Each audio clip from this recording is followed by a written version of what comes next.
नमस्कार, मैं हूं ब्रजेश कुमार। आपकी शंकाओं का जो समाधान है, आपके प्रश्नों का जो उत्तर है, उसे देना मेरा कर्तव्य है इस चैनल के माध्यम से। क्योंकि शंकाएं बहुत सी हैं, आपके सवाल बहुत से हैं। आवास को लेकर अभी जो सर्वे चल रहा है, जल्द ही वो खत्म होने वाला है। आप में से बहुत सारे लोगों ने पूछा है कि जो सर्वे अभी चल रहा है, इस सर्वे में से जो सूची बनेगी उसमें से सबसे पहले आवास किसे मिलेगा? ये एक जटिल प्रश्न है। और ये अगर हम पीछे देखेंगे तो पहले वहां पे एक प्रतीक्षा सूची बनती थी, जिसे वरीयता क्रम सूची भी कहा जाता था। वहां पे वरीयता क्रम निर्धारित होता था कि किस व्यक्ति को पहले आवास दिया जाएगा, किसे बाद में दिया जाएगा। लेकिन उस प्रतीक्षा सूची को तैयार करने का कोई ठोस मानक नहीं था। सचिवों से तैयार कराई जाती थी, अंक दिलाए जाते थे, तो वहां पे गलतियां बहुत ज्यादा होती थी। लोग अपने हिसाब से भर देते थे। और ऐसा हुआ भी है क्योंकि लोगों के पास समय बहुत ज्यादा नहीं होता था और कंफ्यूजन वाले सवाल भी वहां पे होते थे, तो लोग ऐसे अंदाज से ज्यादातर उसे भर देते थे। तो उसमें होता ये था कि जिसे नहीं मिलना चाहिए था पहले, उसे आवाज पहले मिल जाता था, और वास्तविक में जिसे जरूरत होती थी उसे आवास बाद में मिलता था। तो इस कमी को दूर करने के लिए इस ऐप में एआई तकनीक का प्रयोग किया गया है।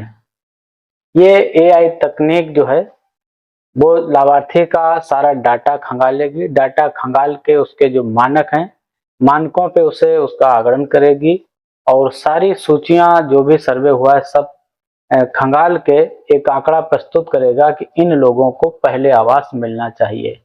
अब इसे सरल भाषा में हम कैसे समझ सकते हैं, तो इसके लिए आप ये समझें कि मान लीजिए आपका गांव है और उसमें 20 परिवार ऐसे निकले जिनको आवास की आवश्यकता है।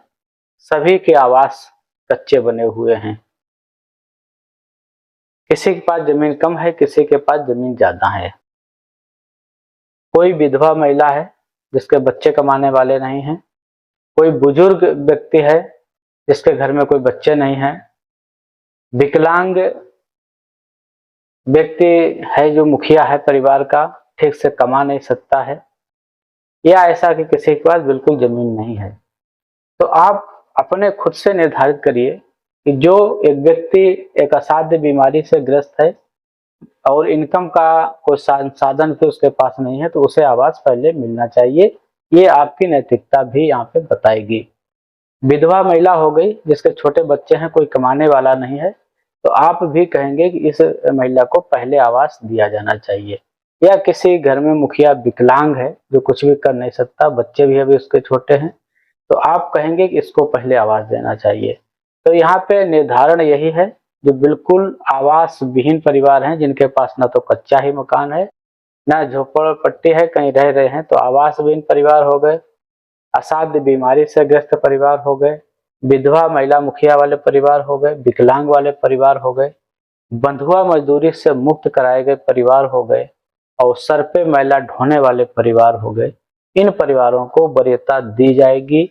वरीयता देना इसलिए जरूरी होता है क्योंकि सरकार के पास जो बजट होता है वो उतना बजट नहीं होता है जितना मौके पे लाभार्थियों की संख्या होती है। अगर एक ही साथ में देना हो तो फिर वरीयता क्रम की आवश्यकता नहीं पड़ेगी, एक साथ सबको मिल जाएगा, सब बना लेंगे। लेकिन ऐसा होता नहीं है। सरकार जो ये सूची बनवा रही है, ये सूची 2028-29 तक के लिए है। 25-26 शुरू हो गया है और 25-26 के अंत में ही जाके लगभग ये आवास आपको मिलना शुरू होंगे। अगर 4 साल के समय का ही हम आकलन कर लें और सरकार जैसा कहती है कि हम 2 करोड़ आवास देंगे, तो अगर वो बराबर हिस्सों में बांट भी दे तो फिर 25% आवास आपको 1 साल में मिलना चाहिए। लेकिन वास्तविकता में ऐसा हो नहीं पाएगा। आप लोग देखिएगा, जब समय आए ये सारी चीजें समय के हिसाब से पता लगेंगी कि क्या सही हुआ क्या गलत हुआ। तो जितने भी सर्वे में आपके परिवार गांव में पात्र लोग निकल आएंगे, तो उनमें से 15 से 20% लाभार्थियों को 25-26 में आवास मिलने की संभावना रहेगी। अब उसमें से आप वरीयता क्रम जो एआई ऐप है, एआई तकनीक जो लगाई गई है ऐप में, वो सारी चीजें खुद ही क्लियर कर लेगी। इस बार सचिवों से वरीयताक्रम निर्धारित नहीं करवाया जाएगा। तो वो जो मानक अगर जिन्होंने सही भरे हैं, गलतियां नहीं की हैं भरने में, या किसी का सर्वे करने में किसी ने भेदभाव नहीं किया है, तो ऐसे लोग वास्तविक में जो पात्र हैं वो स्वतः ही ऊपर आ जाएंगे और उनको प्रथम वरीयताक्रम में आवास दिया जाएगा।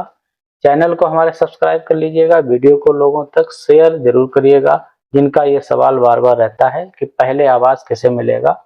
तो नाम तो आपको आ सकता है, लेकिन जरूरी नहीं कि इस साल मिल जाए आपको आवास, अगले साल में मिल सकता है, उसके अगले साल मिल सकता है, हो सकता है आपका नाम बिल्कुल लास्ट में चला जाए।